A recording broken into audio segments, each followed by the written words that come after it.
السلام علیکہ یا سیدی یا نبی اللہ وعلا آلکہ و صحابکہ یا سیدی یا خاتم النبیین۔ آپ کی خاموشی کو دیکھ کر مجھے ایک حدیث پاک یاد آ رہی ہے۔ حضرت جبرائیل علیہ السلام میرے کریم نبی کی بارگاہ میں حاضر ہوتے ہیں، عرض کرتے ہیں یا رسول اللہ صلی اللہ علیہ وسلم، مجھے اللہ نے اتنی طاقت دی ہے، اتنی طاقت سے نوازا ہے کہ میں سمندر کے ہر قطرے کو گن سکتا ہوں۔ اللہ نے مجھے اتنی طاقت دی ہے کہ جتنے ریت کے ذرات ہیں میں ذرے ذرے کو شمار کر سکتا ہوں۔ جتنے درختوں کے پتے ہیں دنیا میں تمام پتوں کو گن سکتا ہوں۔ جتنے آسمان پہ ستارے ہیں میں ان ستاروں کو بھی گن سکتا ہوں۔ لیکن یا رسول اللہ، جب آپ کا امتی، آپ کا کلمہ پڑھنے والا آپ کی ذات پر درود پاک پڑھتا ہے، جتنی اللہ کی رحمتیں آپ کے اس امتی پر نازل ہوتی ہیں میں ان کو شمار نہیں کر سکتا۔ ایک مرتبہ میرے ساتھ محبت سے پڑھیں، الصلاۃ والسلام علیکہ یا سیدی یا رسول اللہ وعلا آلکہ و صحابکہ یا سیدی یا حبیب اللہ۔ الصلاۃ والسلام علیکہ یا سیدی یا رحمۃ للعالمین وعلا آلکہ و اصحابکہ یا سیدی یا خاتم النبیین۔ عظمتا کی سناواں مادیاں، عظمتا کی سناواں مادیاں، عظمتا کی سناواں مادیاں، ارے تار دے دیا نے دعاواں مادیاں، تار دے دیا نے دعاواں مادیاں، رو پہ پیارے محمد مصطفیٰ، یاد جد یا وفاواں مادیاں، یاد جد یا وفاواں مادیاں، عظمتا کی سناواں مادیاں، تار دے دیا نے دعاواں مادیاں۔ اللہ پاک کی حمد و ثنا پیارے آقا صلی اللہ علیہ وسلم کی بارگاہ میں ہدیہ عقیدت اور محبت پیش کرنے کے بعد معزز سامعین و حاضرین و ناظرین، السلام علیکم ورحمۃ اللہ وبرکاتہ۔ اللہ پاک کا کروڑا مرتبہ شکر ہے کہ خالق لم یزل نے ہمیں اپنے ذکر اور اپنے حبیب کا ذکر کرنے کے لیے منتخب فرمایا۔ دعا کریں اللہ پاک میرا اور آپ کا پڑھنا سننا اپنی پاک بارگاہ میں قبول فرمائے، اس کا ثواب مرحومہ کو پہنچائے، مرحومہ کی قبر پر کی جوڑا رحمتوں کا نزول فرمائے۔ میرے بھائیوں، والدین ایک ایسی عظیم نعمت ہیں جن کا ذکر رب کائنات نے قرآن میں فرمایا ہے۔ اللہ فرماتا ہے کہ میری عبادت کے بعد جو آپ نے اہم کام کرنا ہے وہ کیا ہے؟ اپنے والدین کے ساتھ حسن سلوک کے ساتھ آپ نے پیش آنا ہے، اپنے والدین کے ساتھ حسن سلوک کرنا ہے۔ یاد رکھیں، روح البیان میں ایک حدیث پاک صاحب روح البیان لائے ہیں، وہ آپ لکھتے ہیں کہ حضور نے فرمایا والدین کے ساتھ نیکی کرنا، والدین کے ساتھ حسن سلوک کرنا، یہ نماز سے بھی، روزے سے بھی، حج سے بھی، زکوٰۃ سے بھی زیادہ ثواب ہے۔ کیا کرنا؟ ذرا محبت سے بولیں۔ والدین کے ساتھ نیکی کرنا۔ بر الوالدین افضل من الصلاۃ والصوم والحج والزکوٰۃ والجہاد فی سبیل اللہ۔ حضور فرماتے ہیں کہ والدین کے ساتھ نیکی کرنا، حسن سلوک سے پیش آنا، ان کی فرما برداری کرنا، یہ نماز سے بھی زیادہ، حج سے بھی زیادہ، روزے سے بھی زیادہ، اللہ کی راہ میں جہاد کرنے سے بھی زیادہ ثواب ملتا ہے۔ ایک حدیث پاک میں میرے آقا فرماتے ہیں، جو میرا امتی، میرا کلمہ پڑھنے والا والدین کو صبح سویرے محبت کی نگاہ سے دیکھتا ہے، رب کائنات میرے اس امتی کو ایک حج اور عمرے کا ثواب عطا فرما دیتا ہے۔ ایک بندہ نارمل حج کرے تو تقریباً 12 لاکھ روپے کا ہوتا ہے آج، اور اگر عمرہ کرے تو کم از کم 3 لاکھ روپے۔ 15 لاکھ میں ملنے والی نیکی جو ہم گھر میں حاصل کر سکتے ہیں، کیسے؟ اپنے والدین کو محبت کی نگاہ سے دیکھ کر، کیا کر کے؟ اب صحابہ کرام یہاں بول اٹھے۔ صحابہ کرام کی عادت مبارکہ تھی کہ وہ ہر مسئلہ حضور سے کھل کر پوچھتے تھے تاکہ امت کی رہنمائی ہو جائے۔ اب صحابہ کرام نے عرض کی، کملی والے آقا، اگر کوئی آپ کا امتی، آپ کا کلمہ پڑھنے والا 1000 مرتبہ دیکھے تو میرے قریب نبی نے فرمایا چاہے وہ 1 لاکھ مرتبہ کیوں نہ دیکھے۔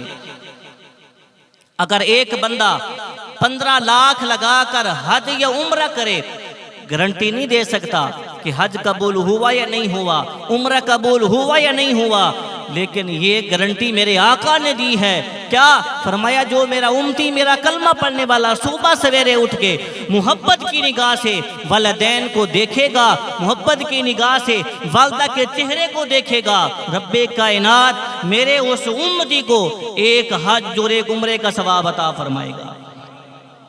اب ایک صحابی اپنی والدہ کو کندھے پہ اٹھا کر طواف کعبہ کر رہے تھے۔ ان کی نظر پڑی حضرت عبداللہ بن عمر پر۔ وہ ان سے عرض کرتے ہیں کہ عبداللہ بن عمر، ایک سوال ہے میرا۔ جی کیا سوال ہے؟ عرض کرتا ہے، آپ نے دیکھا؟ جی ہاں دیکھا۔ کیا دیکھا؟ کہ میں نے اپنی والدہ کو کندھے پہ اٹھا کے طواف کعبہ کے 7 چکر لگائے ہیں، کیا میں نے حق ادا کر دیا؟ عبداللہ بن عمر فرماتے ہیں، نا، ابھی تک تو نے وہ حق بھی ادا نہیں کیا جب تو نے اپنے ماں کے پیٹ میں بل کھایا تھا، اپنی ماں کو تکلیف ہوئی تھی۔ فرمایا ابھی تک تو نے وہ حق بھی ادا نہیں کیا جب تو ماں کے پیٹ میں تھا، تو نے بل کھایا تھا، تیری ماں کو تکلیف ہوئی تھی، ابھی تک تو نے وہ حق بھی ادا نہیں کیا۔ والدین ایک ایسی عجیب نعمت ہیں، ایک ایسی عجیب نعمت ہیں جن کی قدر اگر آپ پوچھنا چاہیں تو ان سے پوچھیں جن کے والدین دنیا سے جا چکے ہیں۔ اب ایک صحابی میرے قریب نبی کی بارگاہ میں حاضر ہوتے ہیں، عرض کرتے ہیں یا رسول اللہ میں جہاد کرنا چاہتا ہوں، آپ کی بارگاہ میں حاضر ہوا ہوں، میرا سوال یہ ہے آپ مجھے مشورہ دیں کیا میں جہاد کروں یا نہ کروں؟ اب میرے قریب نبی نے فرمایا کیا تیری والدہ زندہ ہے؟ وہ عرض کرتا ہے جی ہاں کملی والے آقا میری والدہ زندہ ہے، میں یمن سے چلا ہوں، جب میں گھر سے چلا تھا وہ رو رہی تھی جب میں یمن سے چلا تھا، لیکن میرا شوق ہے کہ میں جہاد کر کے جنت حاصل کر سکوں۔ میرے قریب نبی نے فرمایا تو انہی قدموں پہ واپس چلا جا کے اپنے والدہ کی فرما برداری کر، ان کی خدمت کر، ان کو راضی کر، اللہ پاک ان کی خدمت کے صدقے تجھے جہاد کرنے کا ثواب عطا فرما دے گا۔ اب بندہ جہاد کرے، تلوار اٹھائے، کافروں سے لڑے، شہید بھی ہو جائے تو بڑا ثواب ہے، لیکن حضور نے فرمایا تو چلا جا، انہی قدموں پہ واپس لوٹ جا، اپنی والدہ کی فرما برداری کر، ان کی خدمت کر، ان کو راضی کر، اللہ پاک تجھے گھر بیٹھے جہاد کرنے کے برابر ثواب عطا فرما دے گا۔ میرے بھائیوں، والدین ایک ایسی عظیم نعمت ہیں۔ ایک صحابی میرے حضور کی بارگاہ میں حاضر ہوتے ہیں، عرض کرتے ہیں یا رسول اللہ مجھ سے گناہ ہو گیا، میں ہلاک ہو گیا ہوں، میں کیا کروں؟ اب صحابی کو چاہیے تھا کہ وہ اللہ کی بارگاہ میں حاضر ہوتے، یا اللہ میں گناہ کر بیٹھا ہوں، لیکن وہ حضور کی بارگاہ میں حاضر ہوئے، یا رسول اللہ میں نے گناہ کر لیا ہے۔ اب حضور نے کیا فرمایا؟ حضور نے فرمایا تیری والدہ زندہ ہے؟ یا رسول اللہ نہیں۔ حضور نے فرمایا خالہ زندہ ہے؟ جی ہاں یا رسول اللہ میری خالہ زندہ ہے۔ حضور نے فرمایا پھر تو جا اپنی خالہ کی خدمت کر، ان کو راضی کر، اللہ پاک تیرے گناہوں کو معاف فرما دے گا۔ اب میرے کریم نبی اپنی والدہ کی خدمت کس طرح کیا کرتے تھے؟ صحابہ کرام فرماتے ہیں کہ ہم بیٹھے ہوئے تھے، ایک بوڑھی خاتون جلدی کریم نبی دی بارگاہ دے وچ حاضر ہوئی ہیں۔ میرے کریم نبی صلی اللہ علیہ وسلم نے اپنی کملی والی مزمل والی چادر تھلے بچھائی، ماں نو اتے بٹھایا، حضور صلی اللہ علیہ وسلم نال گلاں کرن لگے۔ صحابہ فرماندے نے جس ویلے او بوڑھی ماں جان لگی، میرے کریم نبی نے تحفے پیش کیتے، تحائف پیش کیتے۔ جس ویلے او بوڑھی ماں چلی گئی، اسی عرض کیتی کملی والیا یا رسول اللہ اے بوڑھی ماں کون ہے جنہاں نال تسی بے تعاون کیتا ہے، محبت کیتی ہے، تحفے دیتے نے، تحائف دیتے نے، پیسہ دیتا ہے، اے بوڑھی ماں کون ہے؟ میرے کریم نبی نے فرمایا صحابہ اے ماں کوئی عام ماں نہیں، اے میری ماں اماں حلیمہ سعدیہ ہے۔ حضور نے فرمایا میری یہ رضائی ماں جیدہ میں دودھ پیتا ہے۔ میرے قریب نبی انہاں دی خدمت پہ کرتے ہیں، اور صحابہ اپنی امت انہوں دستے پہنے کہ ماں چاہے رضائی ہوئے چاہے تیری سکی ماں ہوئے، اس طرح والدہ دی خدمت کری دی ہے۔ میرے بھائیوں جب والدین دنیا سے چلے جائیں پھر بھی ان کے حق جو ہے ہم پر باقی رہتے ہیں۔ میرے قریب نبی کا حدیث پاک ہے، متفق علیہ حدیث پاک ہے، حضور نے فرمایا والدین کے چلے جانے کے بعد 5 حق ایسے ہیں جو اولاد پر باقی رہتے ہیں۔ کتنے حق ہیں؟ ذرا سارے بولے تاکہ میں بتا سکوں کتنے حق ہیں؟ 5 حق ہیں جو والدین کے چلے جانے کے بعد اولاد پر باقی رہتے ہیں، جن میں سے پہلا حق میرے قریب نبی نے فرمایا الصلاۃ علیہما، ان کی نماز جنازہ پڑھنا یہ اولاد پر والدین کا پہلا حق ہے۔ کب؟ جب والدین دنیا سے چلے جائیں۔ ہمارے ہاں کیا حال ہے؟ جب والدین فوت ہو جائیں تو ہم ڈھونڈ رہے ہوتے ہیں کہ ہمیں غسل دینے والا مل جائے، جو آئے آ کے غسل دے، ہم ہاتھ لگانے سے ڈرتے ہیں۔ میرے بھائیوں بڑے افسوس کا مقام ہے، میں کہتا ہوں جو بندہ اپنا غسل صحیح طریقے سے کر سکتا ہے وہ اپنے والدین کو مرنے کے بعد بھی غسل دے سکتا ہے۔ جس کو غسل کرنا صحیح آتا ہے نا، آپ غسل خود کر سکتا ہے، وہ اپنے والدین کو خود غسل دے سکتا ہے، اور حق بھی اولاد کا ہے۔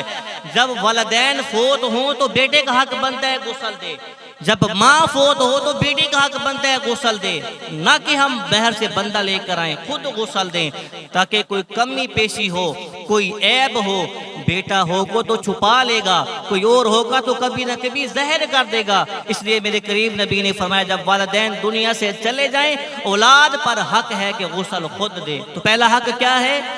ان کی نماز جنازہ پڑھنا والدین کے چلے جانے کے بعد اولاد پر یہ پہلا حق ہے۔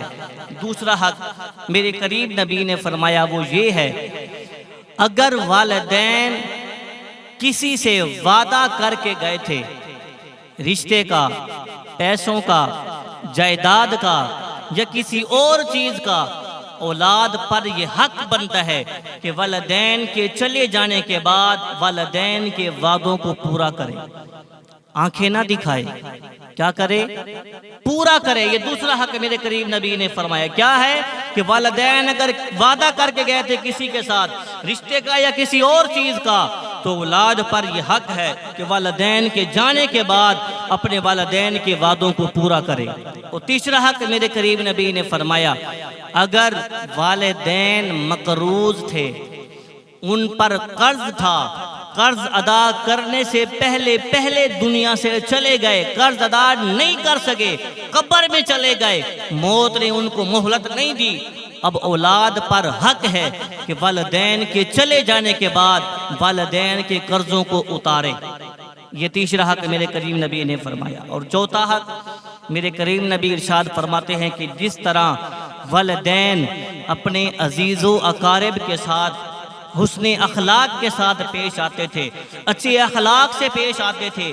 اولاد کا بھی حق بنتا ہے، باپ ہو تو والدین کے رشتہ داروں کے ساتھ، ان کی عزیز و اقارب کے ساتھ، ماں ہو تو بیٹی کو چاہیے کہ ماں کی سہیلیوں کے ساتھ اچھے اخلاق سے پیش آئے۔ یہ چوتھا حق میرے قریب نبی نے ارشاد فرمایا ہے۔ اور پانچواں حق کیا ہے؟ میرے قریب نبی نے فرمایا اولاد کو چاہیے کہ ساری زندگی اپنے والدین کے لیے دعائیں کرتی رہے۔ کیا کرتی رہے؟ ایک بندے کو قیامت کا دن ہوگا، رب کائنات ایک ایسا مقام، ایسا درجہ عطا فرمائے گا، وہ بندہ اللہ کی بارگاہ میں عرض کرے گا پروردگار یہ درجہ، یہ مقام مجھے کیسے مل گیا؟ میں نے کون سا ایسا عمل کر لیا ہے جس کی وجہ سے آپ نے مجھے یہ مقام، یہ درجہ عطا فرما دیا؟